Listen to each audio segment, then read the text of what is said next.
It's all of the above. You do have to credit Toronto for the quickness and the pressure.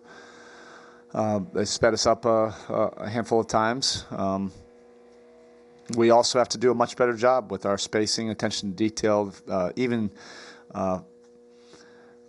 focus and strength with the ball, that we're not coughing it up unnecessarily.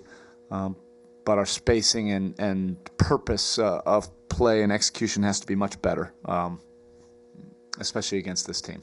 Erik, even with the way you've been able to manage minutes, not just in this series, but against Charlotte and for a while, you still got a lot of guys who have played a lot in the last 14 days. How are you handling off days now, just in terms of doing the work versus the balance of keeping them off their feet? Yeah, today it was a work day.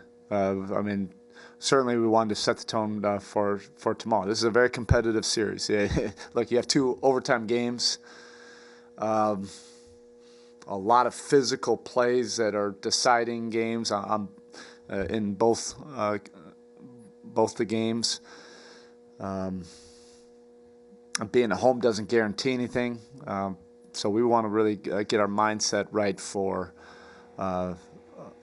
what we can expect is an extremely competitive game tomorrow. So today was going to school on film and a lot of treatment. I know they've been overtime games, obviously, so that skews the minutes a bit. But you've only been with Joe like 2.5 months. How much of a familiarity do you have as far as what he's comfortable with minutes-wise? How much are you guys, sort of in each other's ears about I can do this? Actually, I thought I was very comfortable with the minutes the guys played last night. When it extends into overtime, it always looks a little bit different, but we weren't that far away from our normal allotment of minutes. I was able to get Dwayne and Joe out, and Lou, and Goran out in the fourth quarter.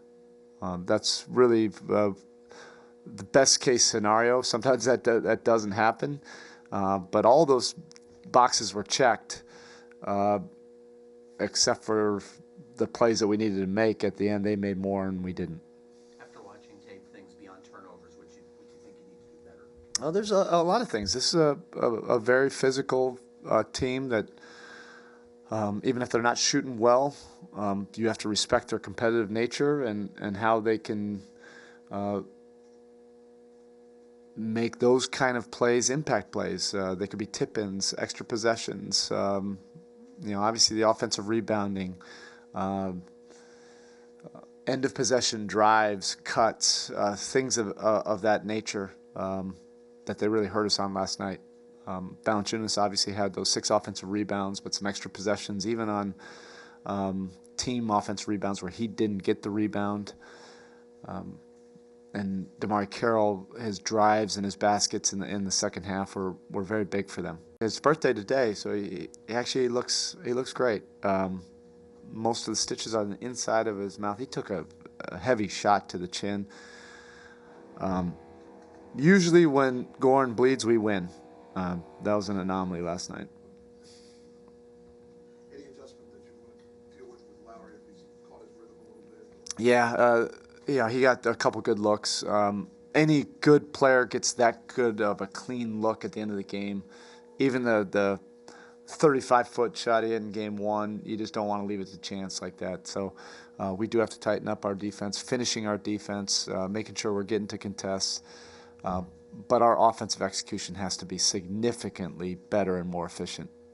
Erik, they talked up there today about ways that they have to keep Hassan moving and dictate the type of defense. Yeah, sure. Are there ways you can do that with Valanciunas as well and sort of get into his gas tank a little bit? Yeah, and also it's competition. Both guys played big minutes. Both guys had a great impact on the glass, protecting the rim, offensive rebounding, different things of that nature. This is the playoffs. We have to find a way, to overcome all of it. But those plays were really the game-deciding plays that we have to do a better job on. You say offensive execution. Is there anything in particular that you're really trying to focus on? Well, yeah, I'd love for us not to kick the ball all over the gym, for 20 turnovers. That's number one. We don't win many games. That was more of a shock for us to win game 1, turning the ball over 20 times on the road. I don't think we've won a game like that. But you do have to recognize and respect what Toronto has done. You can't just brush it off. We have to make the necessary adjustments with our purpose of play. The screening has to be better. Spacing is so critical for us, and our playmakers have to make rock solid decisions. The guys that have the ball in their hands the most often. Facing obviously different types of centers, you talked about Jefferson and the unique things he posed for Hassan. What's the challenge with Jones outside of his physicality? And obviously he's got an offensive game. And have you liked how he's responded? Just figuring it out. I think that's the beauty of the competition of the playoffs. You're playing against a very good team. You're playing against very good players. They have something to say about it. So do we. And who can get who more often. And I think it's a great challenge for our centers. It's a great challenge for Hassan. It's a great challenge for us. Finding a way that we can mitigate his impact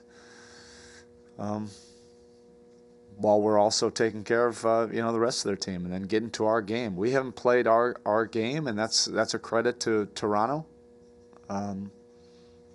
But that's also the playoffs. Sometimes you have to find ways to win when you're not playing to your identity.